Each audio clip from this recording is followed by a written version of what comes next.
18 to 21. At 21, I committed a home invasion robbery. We actually robbed the lady that had the pill prescription that my friend was stealing them from and selling them to us. My parents spent, the one thing that my family's done for me was they spent a bunch of money on a really good attorney.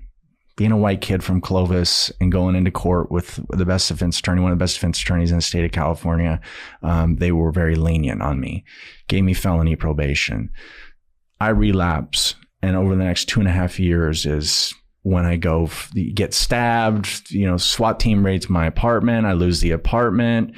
I become homeless, and I'm surfing and being homeless. And then I have this huge spiritual experience. But the crime that they arrested me for when I was in the house that I broke into on January 22nd, they arrested me.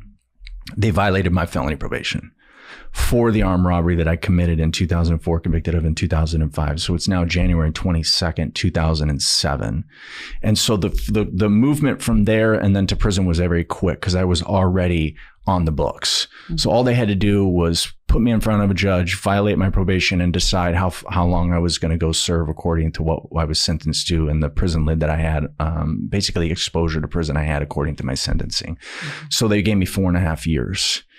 And that was a relief, believe it or not. Because you're going to have a roof over your head, or it was just going to stop the insanity? Yeah, just the insanity, right? Like by that point, like I know I have a problem. Yeah. And I don't want to play the game anymore. Mm-mm.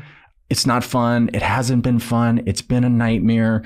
I've tried to check into treatment. I tried to go out of town. I hitchhiked home from Oregon. Like I couldn't escape the insanity of myself. Prison gave me an opportunity to stop running. And that was what I needed to do, right? I needed to sit on my hands. I needed to sit still, and I needed to work through some very tough moments in the very beginning. And prison gave me an opportunity to do that. And that was January 21st, 2007? January 21st is when I had my spiritual awakening, right before I got arrested. Got it. And that was the realization that I am not alone. I'm not in control like I thought. And that everything is going to be okay because there is this grace, mercy, forgiveness, love, and power that actually exists that has been trying to reach me since I was a little kid. And I just ignored it. And I believe that I ignored it because I didn't want the responsibility that came with what was being asked of me, because I just wanted to be normal. But whatever this is or whatever it was didn't want me to be normal and didn't design me to be normal, and had given me a purpose that when I embraced was okay to be different. And that it didn't make me better than people, because that's what I didn't want. I didn't want to be better than people. Right. It just gave me an assignment that was going to make me a little more unique. Mm-hmm. And I accepted that on January 21st, 2007, broke into the house that night, was arrested the next day at 2 p.m. and have never felt more peace in my life because I finally felt like it's over. What an interesting cadence of events. Yeah, I mean, there's so much more stuff, right? Of course. And these are parts that people can go around, and if they're interested in my story, you can find a lot of the components that don't get brought up here. Yeah. So you're sentenced to 4.5 years. Mm-hmm. I loved reading, you get to Wasco State Prison and somebody wrote something in pencil on the ceiling. Can you tell me about that? Yeah. So you got nothing to do when you get to your prison cell. I'm laying on my bunk. You're riddled in fear. Anybody that tells you they're not scared when they get to prison is such a liar. Even the gang members. I don't give a crap. You're scared. I'm laying down on this bunk and looking up, and a lot of people get real inspirational when they get to prison. And so I'm reading this quote that somebody put there with a pencil, and it said, "Be careful what you think, because your thoughts become your words. Be careful what you say, because your words become your actions.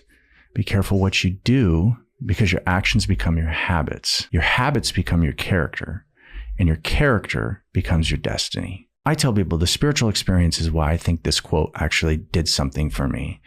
My spiritual experience made me a student in life. And I was no longer just going through life and making aimless decisions. Like I started questioning everything. Why do I want to do that? Why do I think that? Why do I want to go there? Why do I want to see that person, or why do I feel these things? So when I looked at that quote, it wasn't the quote about attitude that you saw in your teacher's room in 6th grade and thought, that's stupid. Like I really started thinking about this quote, and then I was like, well, that makes a lot of sense. I think I'm here because of my own thinking. And like, if I'm going to recalibrate all of this stuff, like it just has to start in my mind. So maybe the problem isn't you and everybody else and my mom and my dad and my teachers and the cops and the town I grew up in. I think it's me. Isn't that some realization, huh? Yeah. Like that was just a news headline to me that I was not a victim, that I was the source of all of my problems, but that also gave me agency to fix it. Yeah. Well, that was what I needed, right? Was with the realization that, okay, well, if it's my fault, well, then I don't need you to fix me, because that's what I wanted, right? I wanted the silver bullet. I wanted the magic pill that somebody could give me in the form of an opportunity, $1 million, put me into the Olympics without doing any work. Like I deserve all of this stuff, entitlement, victimization. My life is fixed from some external means. And then I meet my maker and I look in the mirror and I realize, oh, well, that's cool because I can fix that. Right. If it's on me, well, then I'll fix it. Yeah. I don't have to depend on you. I just have to be willing to figure out how to fix it. And then you realize, well, we don't do this alone. Somebody else is going to have to show you how to do this. Right. But I was able to lay some of the groundwork of what I was going to do to start achieving what I wanted in the future. And that was the 4 goals that I had set for myself in that prison cell. Yep. So what were those? Get back on my bike. I had finally realized that I had a gift. I didn't ask for this gift, but I'm a steward of this gift. And how well I manage that gift is going to determine a lot about my life. So I'm going to ride my bike, not because I absolutely love that. Basketball is my favorite sport, but because that's what I was given. And then 2, I'm going to go to the Olympics, and not for me. I'm going to go there because I need a platform that I can stand on and people will say, wow, I'll listen.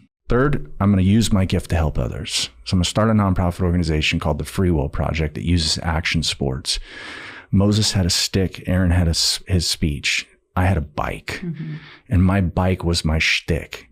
I could attract kids with the gift that I was given of action sports, and I can use that as a tool to leverage their attention and interest. And while I have their interest and attention, I can give them the things that I needed from my life when I was their age to possibly make some type of impact in the decisions that they were going to make in their future or what they thought about themselves. And lastly, the 4th goal was to become a professional speaker.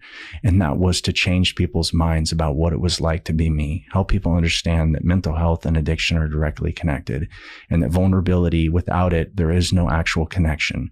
If we don't have a connection, you can't ever experience community. And if you don't have community, you can't have hope or purpose. And then until we change the way we view the people that are sitting next to us or around us or coming into our businesses and riding our buses and trains and coming into our ERs, until we truly understand people's stories, we'll never have the empathy and compassion it takes to change a person's life or have an interaction that somebody never forgets because they treated them like a human being for the very first time. And I just wanted to share my story and come up with a way that I could share my story and kind of make that possible. The problem was I was in prison. Right. I'm not where I want to be. I'm in this 8x12 with a skinhead who's talking about how the white race is the best thing in the world. And I'm like, dude, shut up. I want to go there, here to these places that I've created for myself in my mind, but I'm going to get there because I can't even manage life. But so you came from hanging out outside the 7-Eleven, sleeping under a wheelchair ramp at the church. Now you're in this cell. So you have these goals. So you take one step towards them. What is it? I'm reading the Bible at this time. Right. And that was my spiritual experience. Led me to Christ. I don't push my faith on anybody. You could tell me you don't believe in God. That's cool. I do. Right. But you had a friend, Toby, too, that helped walk you through that, right? Yes. And he comes after this. So I read in the Bible, it says, those who can be trusted with little will be trusted with much. And for me, I started really meditating on that verse. And what that meant was, to me, is that all of the little things are actually the big things. So how well you manage all the little decisions in your life are going to determine what type of big decisions that you get to manage. If you can't manage the small decisions in your life, when you get brought the big decision, you won't pass the test. So you'll go back to the beginning, and God or the universe or however you want to look at it will give you the test again with the same questions. Manage the little things. You get to the big thing, and then we'll find out if you actually are ready. If you are, you'll pass the test, and I'll take you to a different layer of life that has a whole new set of questions. And the questions aren't about answering external life. They're about answering questions in your internal life. Who you are, what my purpose is, why am I the way that I am? How can I love people more and give grace the way that God gives grace to us? And as you float through these levels of life, you get to these big decisions. You manage these big decisions, and God says, okay, let's go a little bit deeper, right?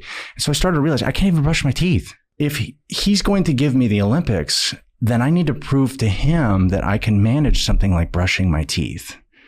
So I started brushing my teeth every single day with this idea that this is how I'm going to get to the Olympics, because I'm going to show God that every little thing that I get to do in my life, I'm super grateful for, because I could be in a position where it's way worse, right? Somebody always has it worse than we do.